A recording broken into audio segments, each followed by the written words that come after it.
In IET binnen de huizenprijzen in Friesland maar zowat 10% zakken. De versmakeldersorganisatie NVM komt er wel beweging in de merk omdat mensen haar een huis voor een scherpere prijs te keer zetten. Maar is er nog geen sprake van structureel herstel? Subsidiedossiers van de provincie binnen net volslijn. Er missen soms een wichtige stikken, liek als een verslag van de accountant. Dat doet blijken in het onderzoek van student van de NHL, die in opdracht van PVV Friesland. De partij is het opheldering van deputaire steden. De oude zeekering op het Noorderleeg bloedt bestaan. Het Frieske geer wie begon de riege pjellen voor te heljen. Die zouden gevaarlijk wezen voor het vee. Na het protest van omwenners is er nou een oplossing voor.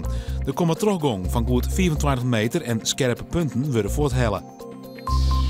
De komst van Gianni Saiverloon in SC Heerenveen is nog heel dit net wis.